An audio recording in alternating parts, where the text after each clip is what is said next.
Hi, everyone. Thank you for joining us today. This has been another highly popular topic with 1,300 people registered to attend today's webinar, Developing a Growth Mindset and Your Personality for Success. My name is Kat Duco, and I'm the Marketing and Business Development Manager at the Myers-Briggs Company. I'll be assisting with questions and comments throughout the webinar. Due to the large number of participants, we will keep everyone on mute to avoid background noise. So please use the questions box feature on your GoToWebinar side panel to provide feedback and ask your questions. Before we get started, I'd like to quickly introduce you to the Myers-Briggs Company. Our mission is to inspire everyone to lead more successful and fulfilling lives, and we deliver on our mission through various approaches, through our consulting solutions, our research services, certification training, and through our range of assessments. Our goal is to maximize the performance of leaders, teams, and organizations through the use of our psychometric tools and professional services. And sharing our expertise is also part of what we do as a certified B Corporation, which is a movement we're incredibly proud to be a part of. Being a B Corp is about putting a focus on our environment, people, and the community around us as part of everything we do. It's a fairly new concept, but it's one that's gaining huge momentum, particularly in the Asia Pacific region, and we encourage you to learn more about it. Today's webinar will run for about an hour and will be facilitated by Dr. Martin Bolt, Senior Director of Professional Services and Psychologist at the Myers-Briggs Company. Martin has extensive experience working with organizations across the Asia Pacific region in areas including team effectiveness, executive leadership development, organizational change, virtual training solutions, and workplace well-being and resilience. He's also our lead assessment certification trainer.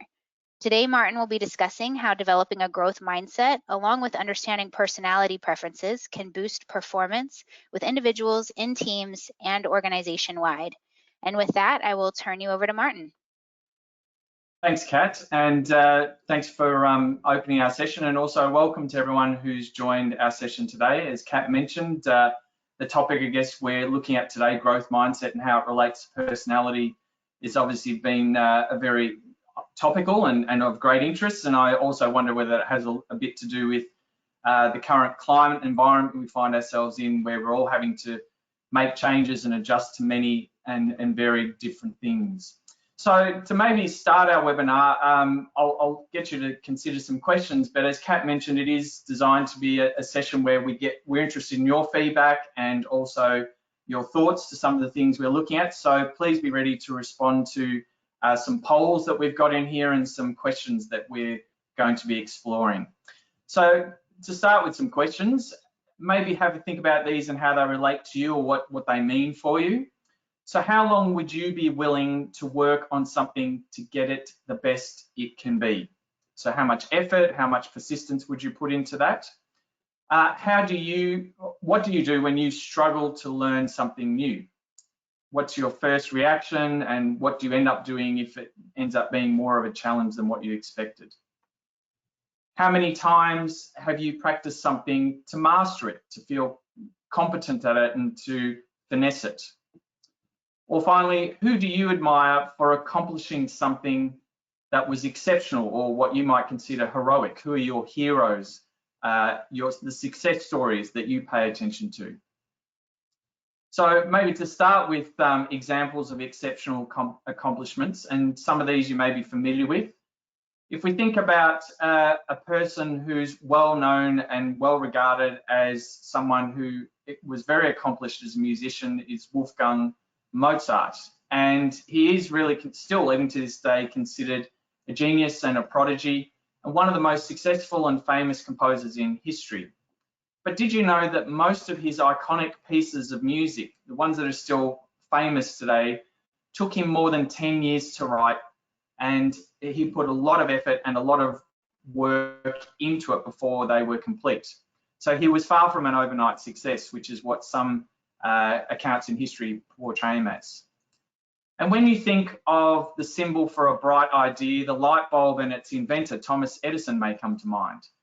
And while Edison is thought of as a genius inventor of over 1,000 patents and also a very successful entrepreneur, his success is attributed not simply to his creative ability, but rather his endless pursuit to keep learning his entire life and learning from others who helped him design and bring his inventions to reality. And Thomas Edison, in fact, had a famous quote: "Genius is 1% inspiration and 99% perspiration." So that tells us a bit about what underpinned his success. In the world of sport, every sport has its heroes, and Michael Jordan is one of those sporting heroes. He's considered one of the most successful basketballers of all time. And while he may have looked like a natural on the court, those close to him know that he was dropped from his high school team. He also was not recruited to play for the colleges that he first applied for. And in actual fact, he's the first to admit that to build his skills, he had to do incredible amounts of practice and rehearsal. He was actually quoted as saying, "Mental toughness and the heart are a lot stronger than some of the physical advantages you may have." And many of his teammates and coaches have stories of how Jordan would practice quite endlessly and to a greater extent than many of his peers, which helped him succeed on the court. Or in the world of literature, Theodore Geisel, better known as Dr. Seuss, author of famous children's books, which today have sold over 6 million copies. Some of you might be familiar with Cat in the Hat, Horton Hears a Who. And in actual fact, Dr. Seuss, or Geisel, was initially working in advertising, but his real passion was around writing children's stories and illustrating them. And it took him some time to get to publishing a book. And in fact, his first book, which was titled "And to Think I Saw It on Mulberry Street," was actually rejected by 27 different publishers before he managed to have one to agree to publish it in 1937. So if Dr. Seuss had not persisted with his vision and passion, many of our childhoods would be a lot less entertaining. And finally, in my shed at home here, with all my tools and gardening equipment, I have a tin of this product, WD-40.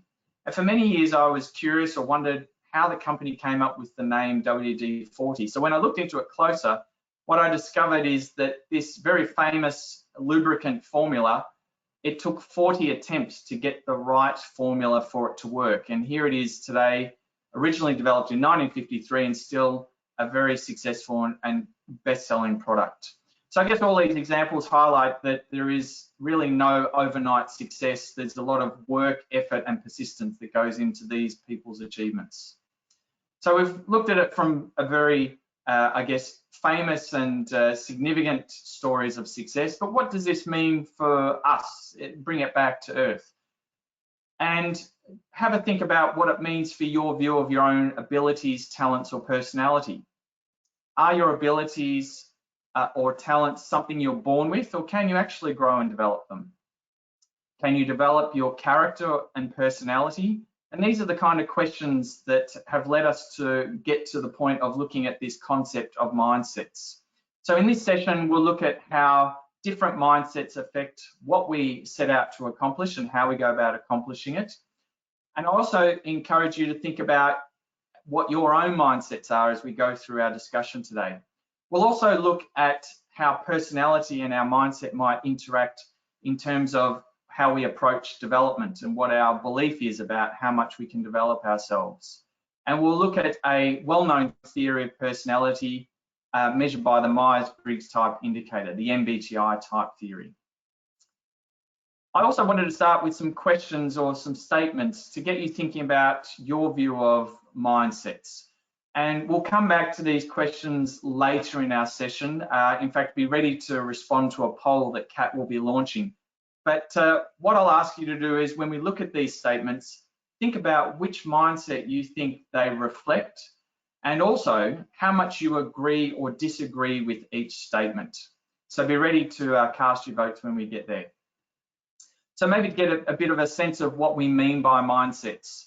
So the work on mindsets really originates from a psychologist, Carol Dweck, who worked at Stanford University. And her initial work in the 1990s led her to defining and validating, through many research studies, the effect of different mindsets that people have on their learning, motivation, and relationships. So a mindset is a mental framework that influences how we think, feel, and act when we need to learn or achieve a particular outcome. And Dweck identified and define what it means to have different kinds of mindsets. So first of all, she described a fixed mindset. Essentially, if we have a fixed mindset, we have a view or belief that abilities are largely static, fixed, and not really amenable to much change. It starts with a belief that you're either kind of born with it or you don't have it.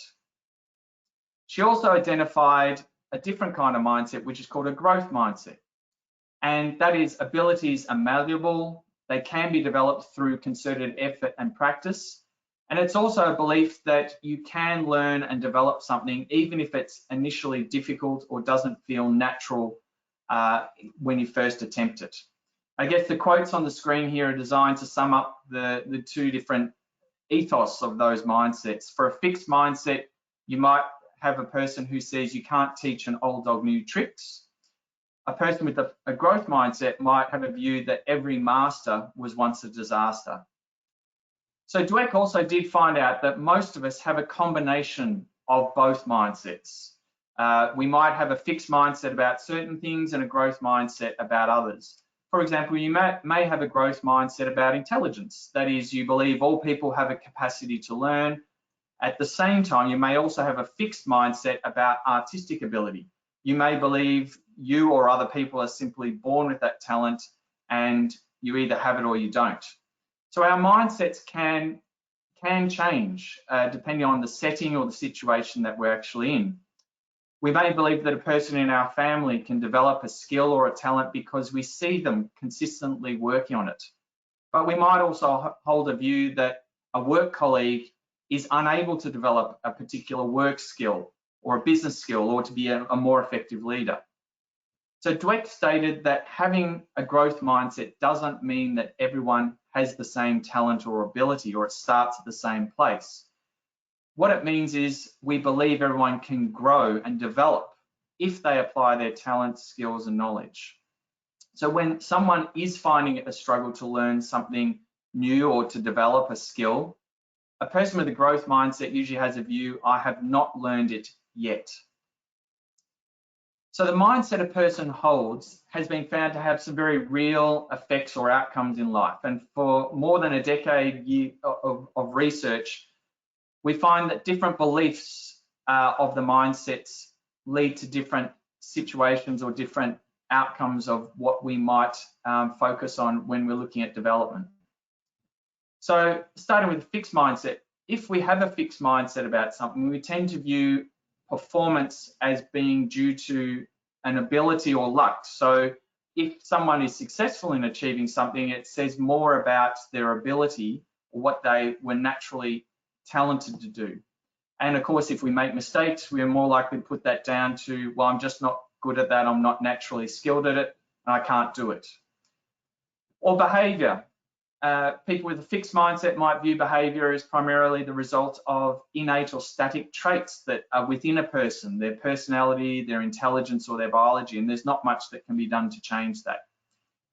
If we have a fixed mindset, we tend to see people of specific groups, such as an ethnic group or an occupational group, as sharing the same traits. And therefore, we tend to focus on seeing only the things that the people have in common and don't tend to expect to see them behaving differently. And what is also interesting is if we have a fixed mindset and we see or observe behavior that we think is inappropriate or immoral, people with a fixed mindset reported that the best way of dealing with that was to either penalize or punish the immoral behavior so that it didn't occur again. So these kind of mindsets will affect how we view and also not only our own capabilities, but the capabilities of others. So what does that then mean in the workplace?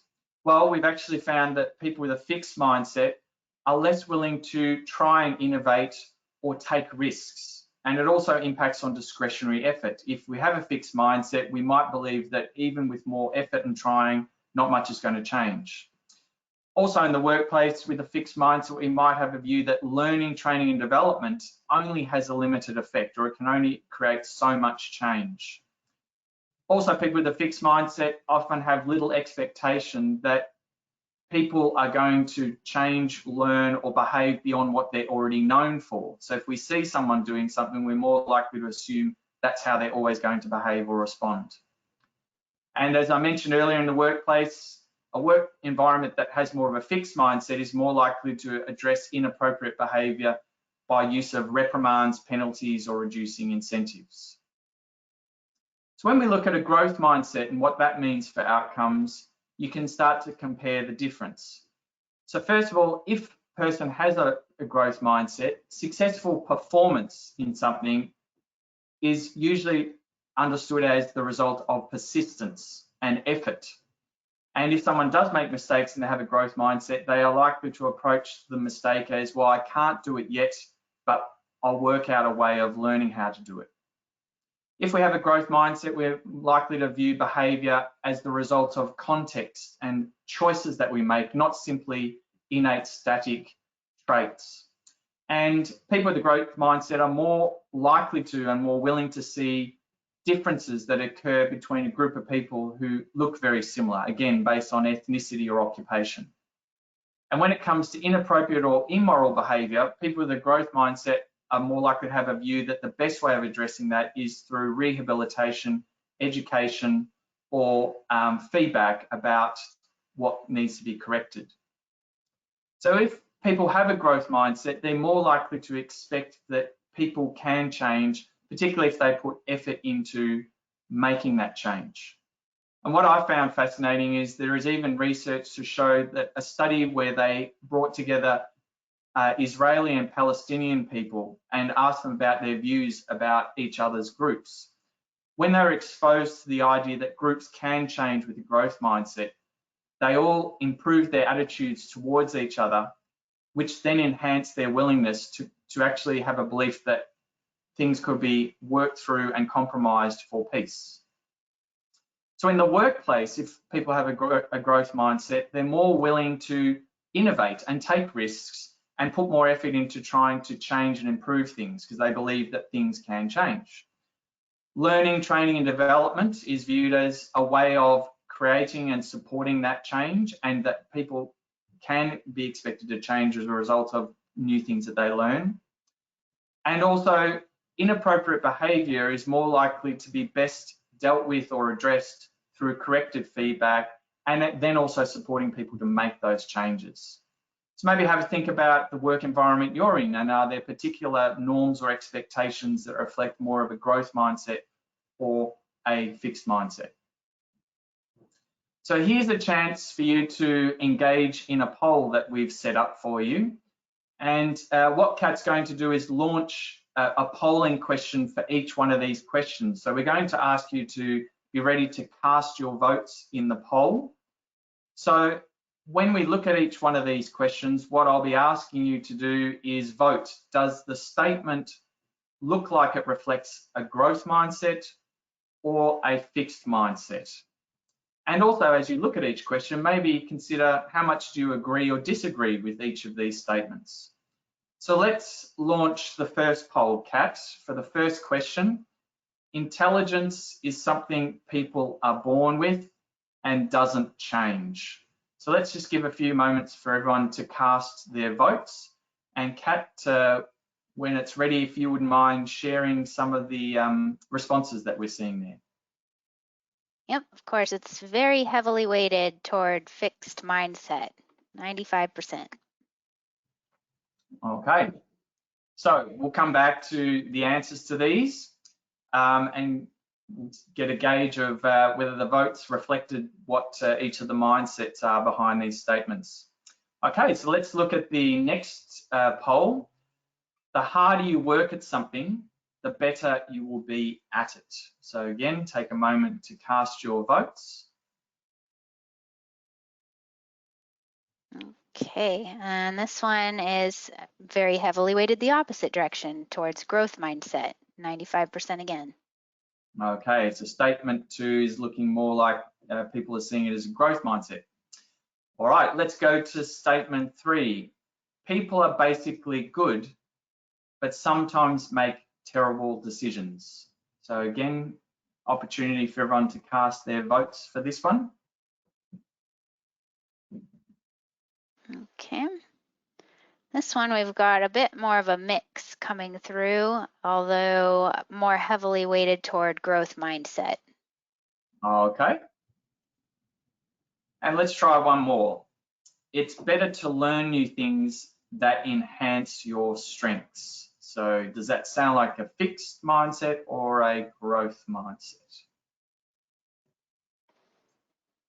Okay, and this one also has a pretty even distribution actually between fixed and growth mindset.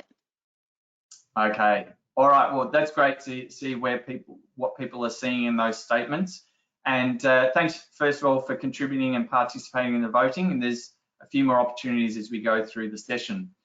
So maybe let's get a read on these statements. Intelligence is something people are born with and doesn't change. I think the polling reflected what that statement really looks like, which is more of a fixed mindset.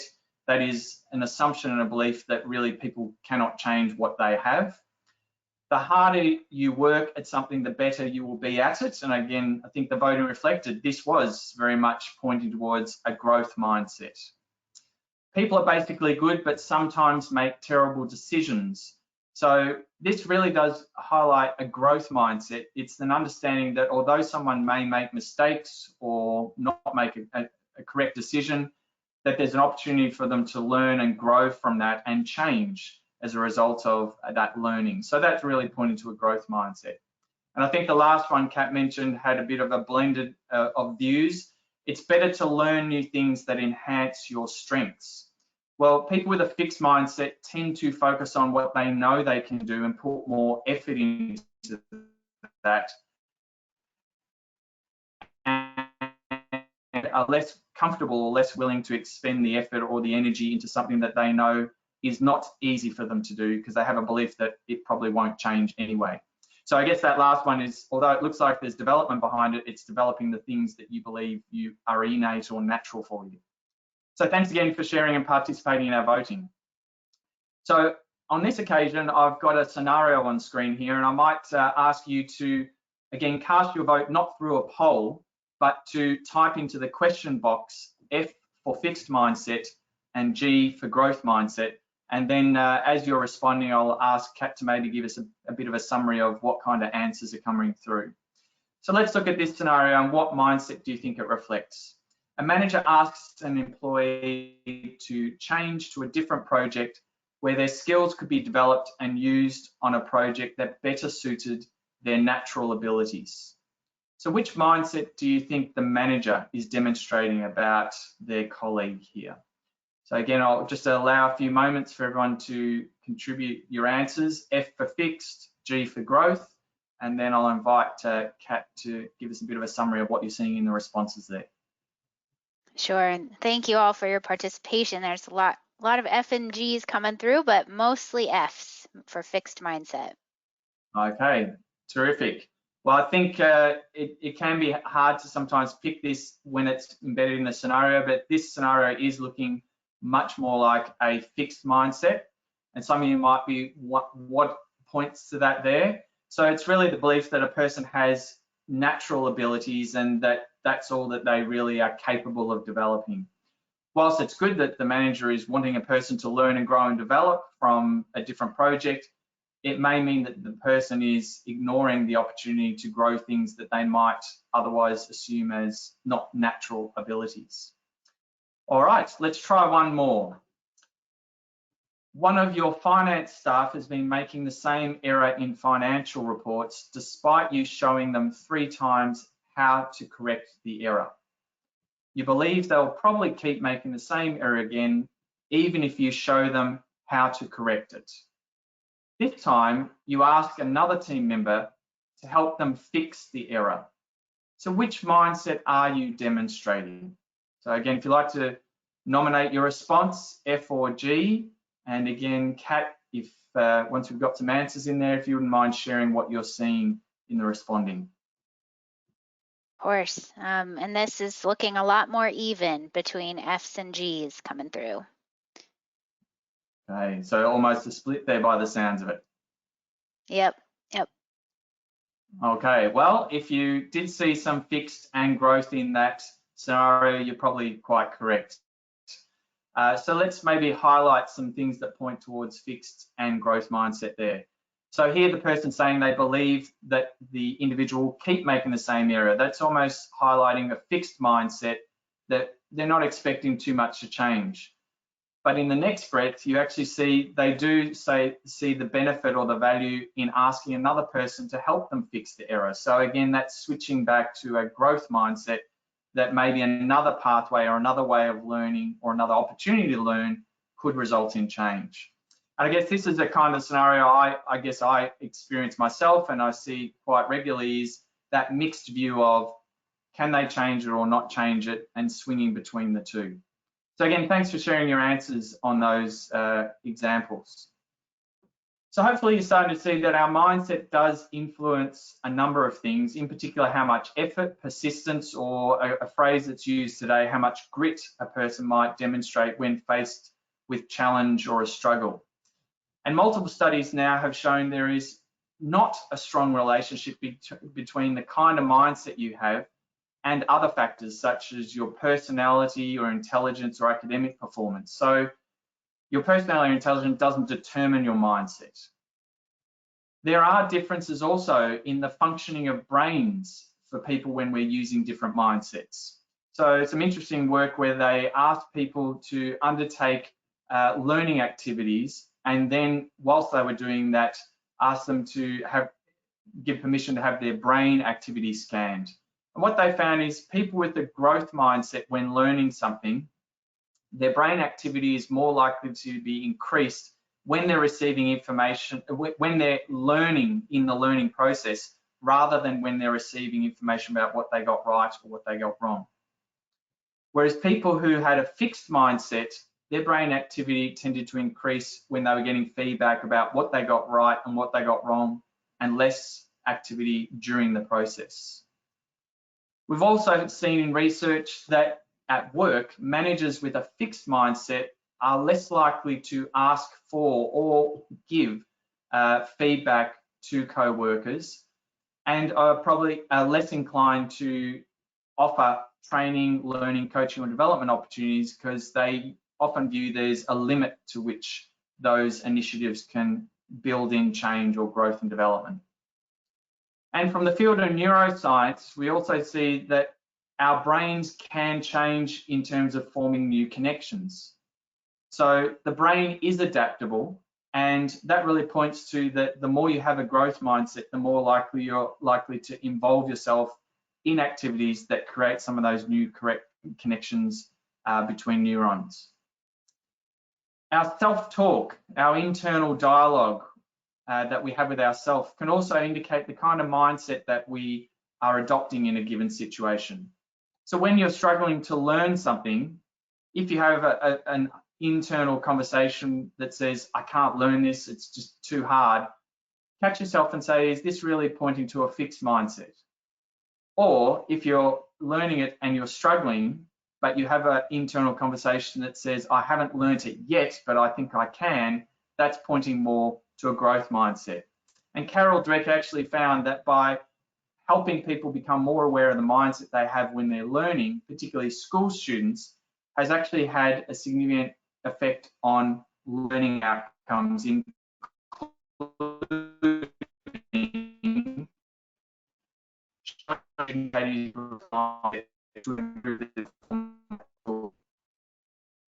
how do personality and mindset interact, and why is it important to consider personality as well? So starting with how we actually go about defining what personality is, and the simplest way as psychologists we can capture it is it's the habitual ways in which we think, feel, and act on most occasions. And our personality is a significant part of our learning and growth, because it often will influence what we pay attention to, what we care about, and also how we prefer to make decisions. So our personality is really a combination of qualities and traits that reflect mental habits. And we do know that parts of our personality are innate and enduring through life. That's what builds a consistency of who we are as a person. But it's also widely understood that our personalities do undergo development through life. We all learn to use our habits in a way that help us to be more effective in situations both in our work lives and our private lives. And when we look at one of the authors of theorists, personality theorists, in particular Isabel Myers, who developed the Myers-Briggs type indicator. She actually also had a very clear understanding and view that our personality is not a fixed, static element of who we are. There is some core parts of who we are, but all of us will look for and naturally find ways to develop our personality. And Isabel Myers drew heavily on the work of a Swiss psychiatrist, Carl Jung, who proposed the theory that the MBTI is based on. And Jung himself also said, we all naturally look for opportunities to grow and develop. So why would knowing what your personality type is be helpful and important for growth and development, and also our understanding of mindsets? Well, first of all, if we do understand our personality, we have a clearer sense of what we might naturally find easy to exercise, or approaches in life that seem to feel comfortable. It then also points to which approaches or activities in life will come with more effort for us to get comfortable. If we are unaware of our personality preferences, we often will see that our preferences will guide and direct our behavior, sometimes without our awareness or consciousness. So the benefit of knowing your personality and your personality preferences is we can make more conscious choices about what we choose to develop in life, rather than just assuming we can or can't develop certain things. And the MBTI assessment is one of the most reliable and objective ways of measuring your personality preferences. Some of you today joining our webinar will be very familiar with the MBTI theory and what the preferences are, but if you're new to it, just to give you a quick introduction, the MBTI is measuring parts of our personality, and it measures them around 4 pairs of preferences. And an important thing is that the theorists behind the MBTI, both Jung and Myers, were very clear in stating that all of us can use all of these preferences that you're seeing on the screen. But in each pair of preferences, we have a natural innate preference to exercise one approach more than the other, which really shows up in our underlying personality. So looking at the pairs of preferences, the first pair is extroversion, introversion. These are the preferences that we're using that point to where we naturally gain our mental energy, and also where we direct our mental attention and energy. People who looking at the sensing and intuition preferences, these are the preferences that pick up on the kind of information we pay attention to, the kind of information we trust and exchange when understanding something. The thinking and feeling preferences are focusing on what we prefer to base our decisions on, or what we prioritize in our decisions. And judging and perceiving centers on how we like to manage getting things done in life, in particular how we like to use our time. And I do want to reinforce that the theory holds that all of us can use all of these preferences, but we're inclined to focus on or rely on one preference in each pair out of all of those. So the development piece is, how do you get comfortable using the less preferred options? And Jung and Myers, as they describe the theory, were really talking about broad personality types. So when you put all those MBTI preferences together in all their possible combinations, we end up with 16 personality types, which is what the Myers-Briggs type indicator measures. Jung, who proposed the theory, stated we all have an instinct that pushes us to grow towards what he called completion. It's a nice way of saying we're all on a lifelong journey to develop our personality and to bring it to a mature state of how we operate as a person. And the way we move towards completion is to actually expand our knowledge and awareness of ourselves through a range of activities in life. It can be through our careers, through relationships, and even through hobbies that we might pursue.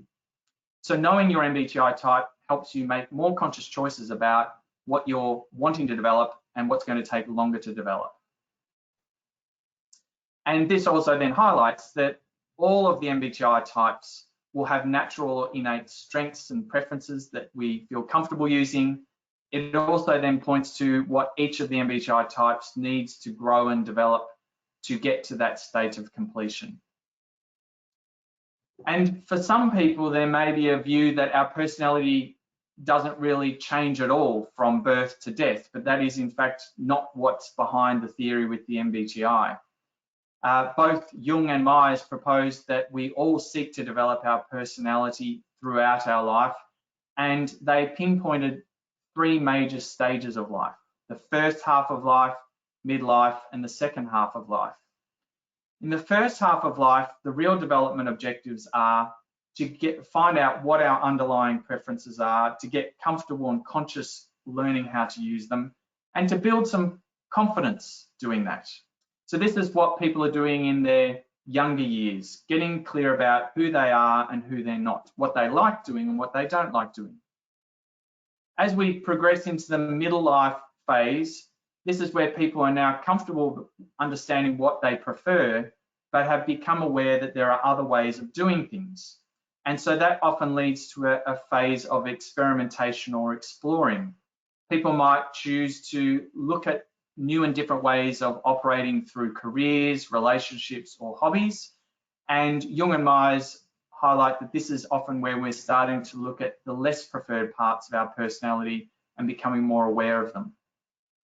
In the second half of life, we have now started to become a lot more comfortable not only using the less preferred parts of our personality, but we also become more flexible in how we exercise our personality and behavior.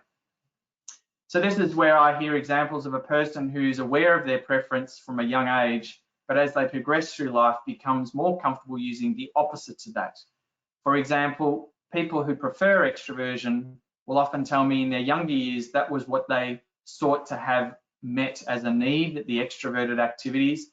As they progress through life, they become more comfortable behaving and experiencing introverted environments and also seeing the value in that.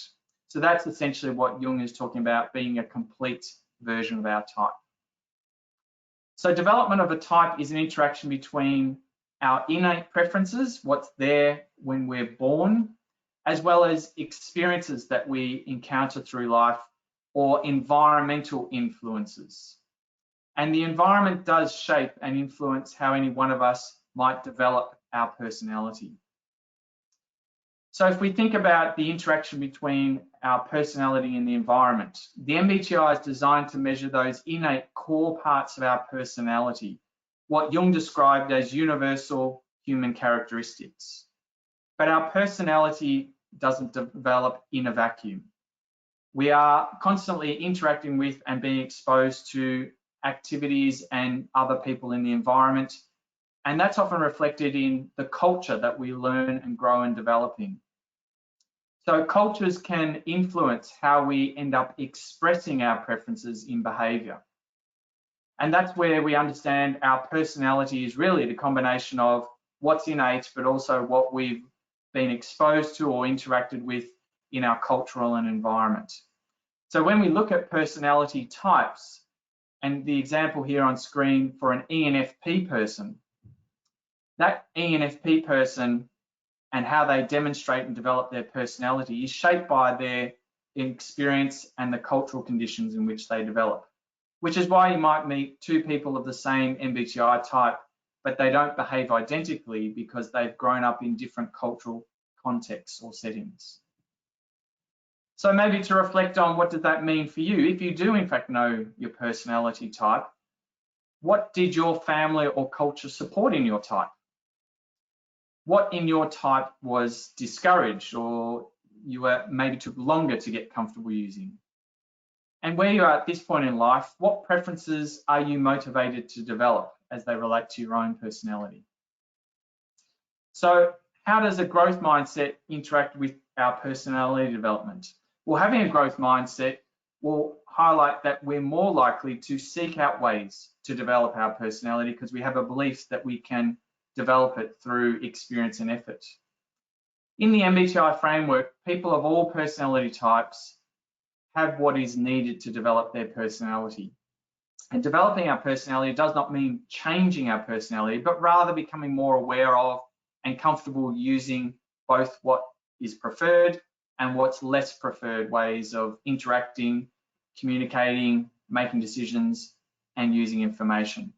And research and experience shows that most people seek out situations to develop their personality through life. And as I mentioned, that could be through new relationships, work opportunities, living in a different place, or indeed through our leisure and pastimes where we take up hobbies that might extend our experience and behaviour.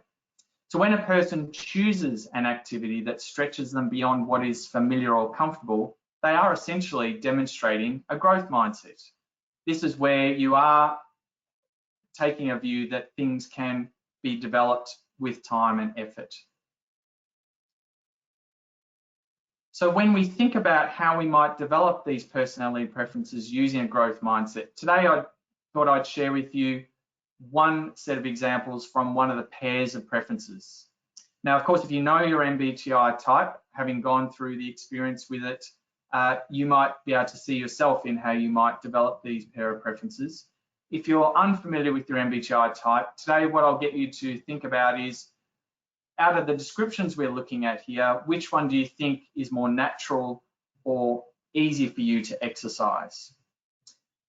So I'll give some descriptions of the pairs of preferences of extroversion, introversion, and what we'll offer you to do is just to get a sense of how many people in our audience today have a preference for extroversion and introversion is in the question box. Feel free to indicate an E if you think your preference is extroversion, or I if your preference is introversion. And again, after going through these descriptions, I invite Kat to share the sort of summary of how many extroverts and introverts we might have in our session today. So as a reminder here around extroversion, people who prefer extroversion tend to act before thinking. They like to get moving and doing. They prefer to take action quickly, talk things through because that helps them get clarity of thought, and often seem to be more expressive when interacting than introverts. They gain energy from interaction, not just with people, but also activities, and will often like to have a breadth of interests.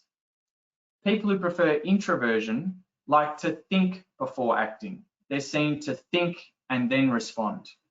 So they prefer to spend time on reflection because that enables them to get clarity of thought and think things through.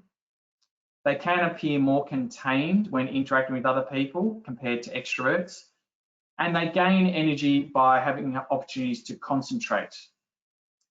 Introverted preference people also have interests, but they like to have a few interests and know them very deeply. So have a moment to record your response in the question box, E for extroversion, I for introversion. So Kat, what's the kind of combinations we've got happening in our session today? I would have to say it's about 50-50. We've got a good amount of I's and E's in attendance today. Okay, well again, thanks to everyone for sharing. And I guess what Kat's highlighting is what mirrors the research is we know in the human population of the many studies that have been done that people of these two preferences are almost evenly distributed, 50-50. So I guess that's what we're seeing in our session today also. So for those of you in our audience today who prefer extroversion, how would you go about using a growth mindset to develop your comfort with introversion? What can you do to develop your comfort behaving in an introverted way?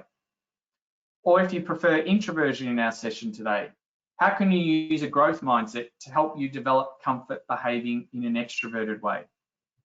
Now, some of you may have already been doing this, and there are multiple ways we can develop comfort with the opposite. But here are a couple of suggestions if you wanted to consider them. So for those who prefer extroversion, select a time each day to write down and reflect on what you learned that day. Or research a topic to a deeper level than you normally would, and then prepare a written summary or a speech before sharing it or discussing with another person. If you prefer introversion, before you have spent time thinking about an idea or concern, discuss it with another person. Or host a social event for a group of people who may not have met each other before, and take on the role of introducing and helping them share what they have in common. So there are some examples of how you might practice the opposite and build some comfort doing that. So what we know is that if we use a growth mindset to develop our personality, it will actually help us mature our personality and be more effective in the use of it. So how will you build your growth mindset this week? Or how can you further develop conscious use of your MBTI personality type this week? Now, what we're going to do is, as part of joining our webinar today, is Kat will mention there is some extra tips and ideas of how to do this. But as a starting point, here are some suggestions of using a growth mindset and linking it to your personality development. So as a practical way of starting things, use your non-preferred hand to brush your teeth or use a computer mouse over the next week. And note how long it takes to feel comfortable or competent using your less preferred hand. I can tell you now I've tried it and it's quite initially unnerving and a stretch to use the opposite hand, but with some time, the comfort starts to come. Or think of a real life example where you used a growth mindset to learn something. How did your mindset help you achieve your goal or solve the problem? Or you could choose one behavior that is the opposite to your MBTI type preferences that you would like to become more comfortable using at work. Record the activities where you practice the new behavior and how your mindset influenced your learning when you were undertaking that activity. Or if you really want to get your head around the effect of mindset for yourself and another person, help another person learn something that they are finding is a challenge. Get them to think about the mindset they're bringing to it and also how you might help them develop a mindset that works for their learning. Now, we actually do a lot of work with individuals, with teams, with organizations, applying the concepts of mindsets and personality to help ultimately people be their best in their workplace. And on screen, we have a bit of a map of how the Myers-Briggs company works with individuals, teams, leaders, and organizations to reach their full potential by using the understanding of growth mindset and the MBTI framework. So think about your career, your team, or your organization, and consider what mindset is influencing the current performance. Are you and your co-workers aware of how you can develop your personalities to their full potential for your work roles? And given the new and rapidly changing challenges and circumstances that we all find ourselves currently in, with lots of disruption, and of course dealing with the changes resulting in our lives and the workplace from a global pandemic, it's probably no surprise that having a growth mindset at present is going to be important for not just surviving what we're experiencing, but also finding new ways of thriving in our current situation. So what are the takeaways from our time together today? Your mindset influences multiple outcomes in life, including success in education, work, relationships, and indeed even in society. Knowing your personality type gives you a guide for how you can develop yourself, and some things that might take more effort to learn and master is easy to be clear about those if you know your personality and can consciously make choices to develop it. A growth mindset and knowledge of personality really serves as a foundation for development, not just for individuals, but for leaders, teams, and organizations. And again, if you're interested in this, Kat will share some information with you where you can follow up with us to explore how you might apply these concepts, or indeed we'll share some further tips and strategies with you. So I hope that's given you some understanding and thoughts of what this means for you in terms of your own growth mindset and how it relates to your personality preferences. And I'll hand over to Kat now, who's got some next steps to share with you. Great, thanks, Martin. And thank you all again for joining the webinar today. Martin shared some really great insights and tips for building self-awareness and developing a growth mindset through an understanding of personality preferences. We will be taking questions in a few moments, which you can submit through the questions box on your GoToWebinar side panel. And while we wait for some to come through, I'll share just a bit more information about our company, including new virtual workshops for engaging your remote teams. For those of you that are new to the Myers-Briggs company, we work with our clients in a few different ways. If you want us to take the lead, we do offer consulting services where one of our experienced trainers like Martin can get to know your organization and design and deliver a customized solution to meet your business requirements. If you want us to work with you, we can partner with you and be as involved in your projects as you want us to be, whether that's co-facilitating or helping you behind the scenes with designing your workshops.